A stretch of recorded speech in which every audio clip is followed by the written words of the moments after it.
All right, so boom, check it out. I call this the AMC pack because I swear to God, this is the stuff that you be eating at the movies, but you pay $20 for. Bae, I'm gonna need you to bring your big person. We're gonna pack this up and sneak it in. You feel me? So we got Bang Bang Buffalo shrimp with garlic Parmesan fries. Let's get it. So what you're gonna do, take a sharp knife, cut off one of the edges.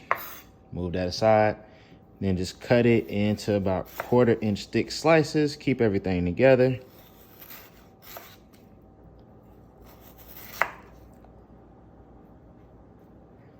Turn that thing on over. Cut it again. And here are your fries. All right, so real important, go ahead and put your fries into an ice cold bowl of water so that way you can keep the potatoes from oxidizing, AKA turning brown. And also you can get some of that excess starch off as well. And our oven is already preheated to 450 degrees. We're gonna go ahead and spray this with a little bit of olive oil. And this will coat it. If you want to add more, add more. Do what works for you. Add a little bit of pepper.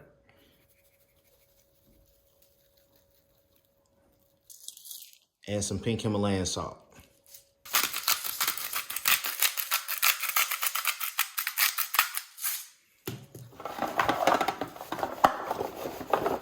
Throw these in the oven at 450 degrees for about 40 minutes. The meat drop was so unnecessary, but let's get started with the chicken. So we got a thick chicken breast, right? What we're gonna do is make tenders out of this. So cut from the fat part first. So go ahead and just get a sharp chef's knife. Bam. There's one chicken tender right there. Then repeat that process. And put these in a bowl to set aside, and then we'll go ahead and get to seasoning up the chicken. So look, let's go ahead and season everything on up. So what we're going to start with is some Nashville hot seasoning. This is from Belay & Bell. Super dope black-owned company.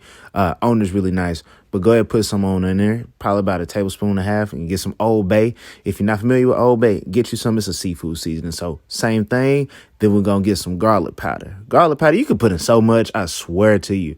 But anyway, go ahead and sprinkle some on in. Now with this, you'd be surprised. You need more seasoning than usual when frying.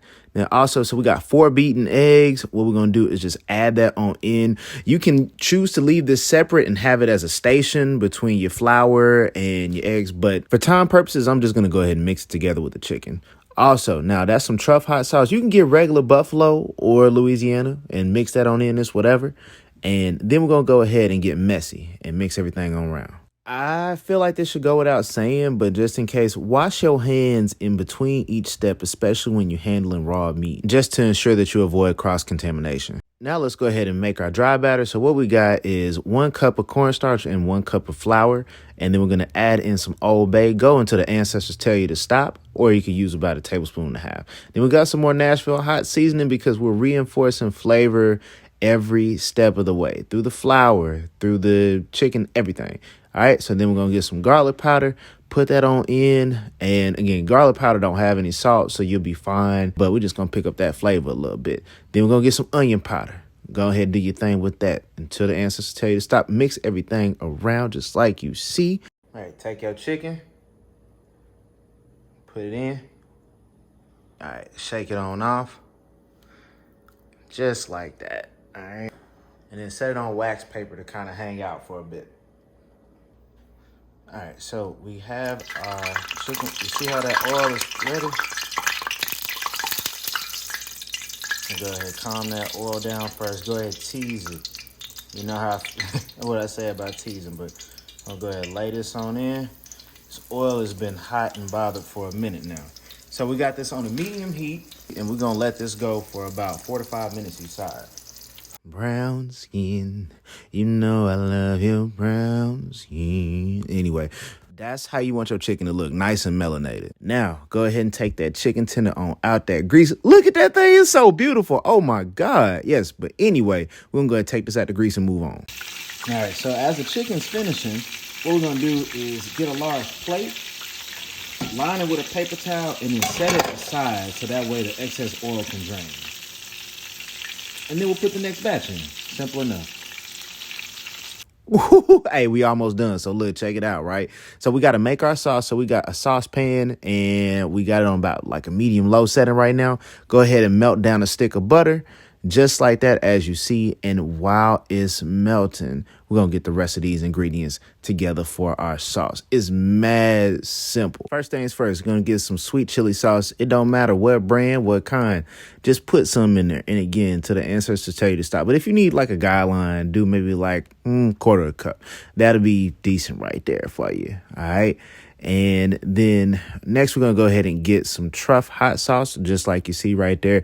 It doesn't specifically have to be Truff. It can be Frank's Red Hot. It can be Louisiana, whatever. Now, what I will say is if you want to try specifically how I made it, I do have the Truff link in my bio for you to go ahead and give it a try. So what you're going to get is very reminiscent of like a bang bang flavor, just with a little bit of twist, because, you know, I got to kind of do my own little spin. So next up, what we're going to do is grab some honey. And just like Tabitha Brown say, like so like that. But yeah, no, go ahead and squeeze a gang of honey off in that thing. Then next we're going to grab some Truff mayonnaise. So they have spicy mayonnaise and they have a regular mayonnaise. Again, or you could just use regular mayonnaise. It really don't matter. But get 2 small kitchen spoons worth. Minced garlic is next. 2 small kitchen spoons of that. Usually that's kind of my standard measurement for stuff like this out of a jar. And then just go ahead and mix everything around. And of course that butter's going to melt on down and everything's going to come together as one in matrimony, if you will. You feel me? So turn that down to about a low and then just let it hang out and do its thing. And whoo-wee, look at them chicken tenders. Yes, Lord. Yes, Lord. I had to take a second to appreciate them things.